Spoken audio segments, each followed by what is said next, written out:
That is amazing, though, when you think of it's the '80s. It's like we're not the most tolerant. That's not the most tolerant era. And there's a black guy who's so handsome and was so good at running that they're like, we'll let that one slide. Yes, he came off friendly. He came off Clearly. friendly. Don't they always? There are many topics and concepts we are all familiar with, but aren't exactly sure how they work.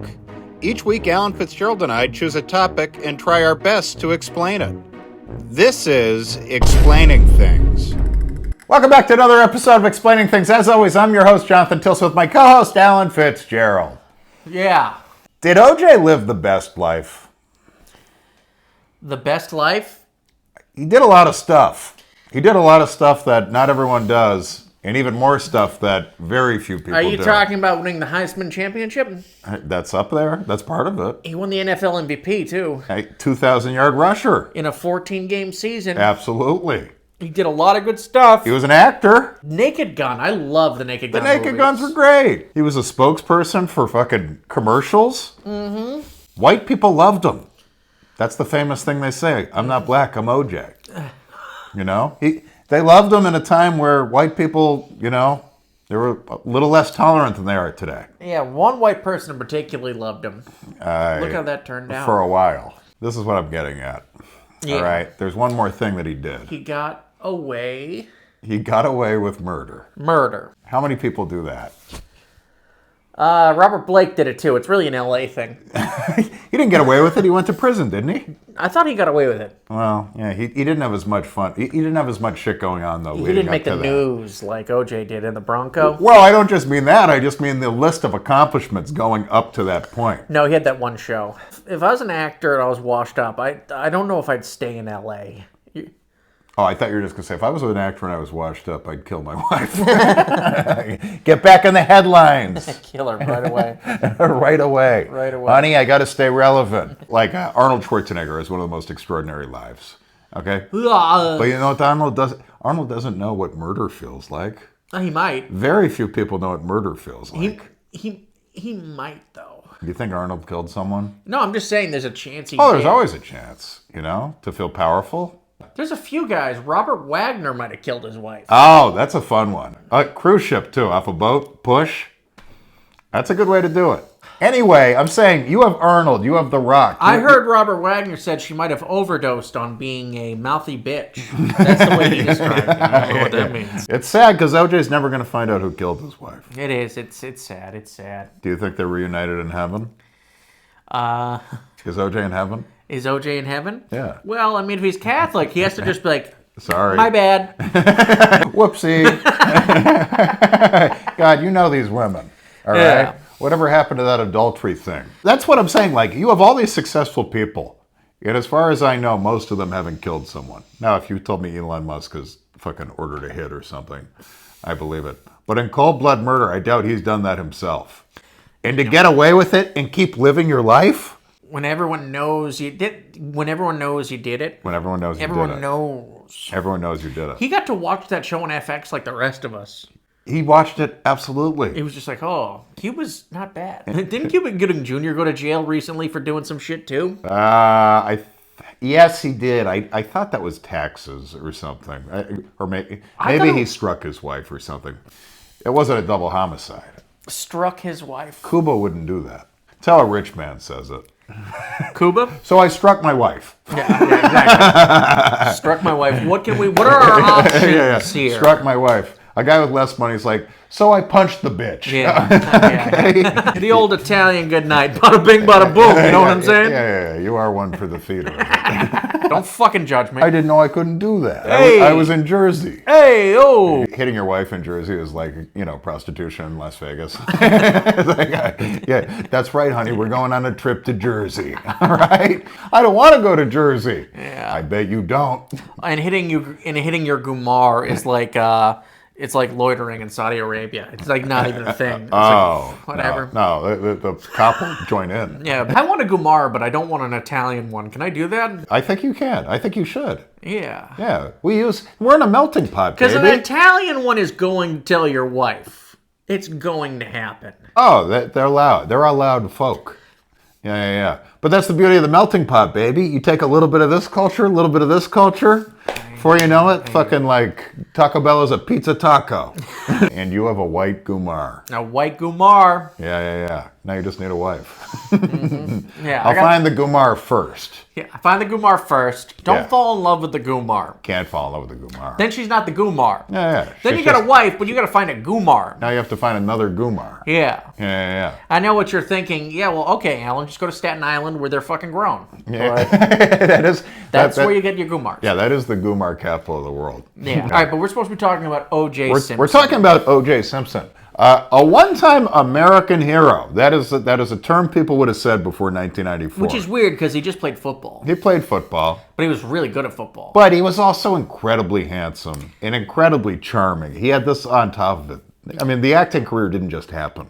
He is, yeah, no, good-looking guy. Yeah. Did commercials for Hertz rental car. Hertz rental car. And back then, no one said, is that guy going to steal a Hertz rental car? No one said that. Not about OJ. Not about OJ. Not about OJ. But if it had been Kool Moe Dee, that's exactly what they would have said. Oh, my God. OJ was accepted by white people, so much so that he got to marry and murder one. But OJ would be like the guy who like posts the Instagram post, me and my wife love you so much, blah, blah, blah, blah, blah. And then the next day it's over. From the outside looking in. Oh my God. Everything's peachy keen. His Instagram would have been so good. His Instagram would have been so He was good. already good at Twitter, I guess. People followed him on Twitter. They're like, this guy knows what he's doing. I followed him. You followed him on Twitter? Very, very sensible dude if you didn't know his past. I can't remember what the big controversy was. It wasn't Israel-Palestine. It was something before that. It might have been police brutality or something. He's like, guys, listen, I know we want to rush to judgment, but let's look at the facts first, okay? Let's let the facts come out. And I'm like, well, that sounds sensible. How many people just typed, you murdered your wife? I think when Kyle Rittenhouse shot those people at the protest, I think he said, he tweeted something like, you have to be held accountable. And I was like, that is delicious, OJ. Like, you must know what you're doing right now. I'm surprised OJ didn't claim self-defense. She was going to cut my head off. I was in there and they broke into their own house, actually. I didn't want to cut the whole head off, but she kept coming at me. It's insane, cutting the head off. Almost all Yeah, off. almost off. With a knife. It's one thing if it's a hatchet. There was a lot of sawing going on. He also, let's get real, he birthed reality television. Oh, Court TV that was- literally started because of him. That was the birth of it all. They're like, why would we make up narratives when we have real shit right here? Yeah. Fucking true crime, fucking Beginning reality of the TV. It was the beginning of the end. So I guess maybe it wasn't the greatest life because he put us in this position. Mm-hmm. All right. But as far as a really successful guy in multiple areas of life who got to experience I mean, murder. you have to call getting away with murder success. That's what it is. It's truly incredible. I'm not saying I want to know what murder feels like, but I definitely know that it's not worth spending the rest of my life in prison. No. So you just remove that part of it, and he's just a guy walking around who knows what murder feels like outside of war. And also, if you really want to know what murder feels like, dude, Yeah. there's ways to do it as a rich guy. Never get close to you. Oh. Never come, dude. A homeless guy would be like, "Hey, why don't you come over for the weekend? We'll pay $100 or I don't know." Let's list it out: homeless, immigrants, prostitutes. Prostitutes. You know, like that's how a sensible rich man does it. Yeah, dude. I still can't find Trixie. I have no idea where she is. Where'd she go? Neither do the police. Oh my God, she was here a second ago. So he got away with murder, and he murdered someone. Someone else. The guy fucking is. It wasn't even his wife. They were separated, or it was an ex-wife at that point. They weren't even together at that point. They weren't together, no. They weren't. And he wasn't. I guess he wasn't taking it that good. He had a history of beating her too. So that was like part of it. Where it was like, oh, okay, well, this was the next logical thing. Of course he killed her. Yeah, divorce, beating. I mean, this is so obvious, just us mapping it out right now. Oh. We haven't even gotten to the Bronco situation yet. I mean, Christ almighty. If that didn't say guilty, I don't know what does. I think he was in the car with a gun to his head in the back seat while someone else was driving. I think so, yeah.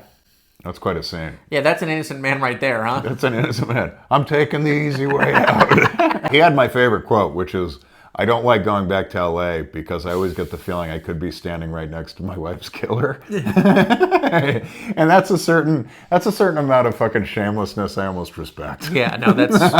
I think he believed it by the end. No, there's absolutely No way. You don't think he was crazy enough to actually, like, believe it? Once you say something. Because that would be the only thing he's crazy about, really. Because like you said, on social media, he comes off as very sane, level-headed. But just like so many people that seem sane and level-headed, though, once emotions are involved, which I would say that's a very emotional moment if you killed your wife and her boyfriend in cold blood. Yeah, that's probably why you'd remember You can shut John. stuff off. People shut stuff off. Okay, this isn't you turning the lights off when you make love to your girlfriend, Jonathan. John, what did you shut off? I don't remember anything before 8 years old. Sorry, you gotta go to hell. You gotta go to hell, OJ. Look, Okay? you got a lot of fans down there. Don't worry about it. Think of it this way. You didn't go to prison. That's still good. Yeah. There's right. no way he avoids fucking prison and hell. Unless Johnny Cochran gets to be there and decide whether or not he gets into heaven. Johnny Cochran. Johnny Cochran would figure it That out. might be the guy who did the most extraordinary thing in the history of Oh, mankind. dude. All right. I think I might put that over the moon landing. Okay, I was going to say 2007 Giants when they beat the undefeated Patriots or Johnny Cochran. Johnny Cochran. Really? Johnny Just like that? Everyone knew before, during, and after that OJ killed him. And OJ skated free. John, but the Patriots were killing people. Greatest offense of all time. If the trial happened in one day, I'd listen to it. But the fact that it went over fucking months. And we saw it over and And over we saw it again. over and over again. All right, yeah, it's OJ. Greatest upset of all time. But did he live the greatest life of all time? No. No. Of course not. I mean, he got to experience murder. Is that going to be the name of the video, by the way? Did O.J. Simpson live the greatest life of all time? I'll shorten it so it's snappy. Once again, I'm not saying murder should be a goal for anyone. Oh, you're okay? not? Good. Make that a little more clear. I'm not saying that. I am just saying. But if you did murder someone already, then yes, the goal is to get away with it's it. truly exceptional when you put that on top of all the other shit. Yes. A woman you were married to and did beat, and everyone knew it. Police went to their house tons of times. And, dude, one cop said the N-word. Mark Furman. Oh, yeah. Oh, I can't believe you know the name. Dude, you fucking autistic Mark brain. Furman, dude. He was just like... Mark yeah. Furman. He was like, that boo is beating his wife. He said the N-word to a friend in 1976. I don't think he can be impartial right now. Yeah, he found her head. Yeah. He had just lost $10,000 on the Knicks. And He's been compromised. Sorry, Furman. OJ's free. See you later, everyone. All right, we're not going to do any better than that. No. So OJ Simpson, guys. I can't wait to see what you name this one. Yeah, well, I don't even know what I don't even know what my thoughts are on this, okay? But I'm saying it was an exceptional life, good or bad. I think it was better than Dead Porn Stars. Way better than Dead Porn Stars. Bye, guys.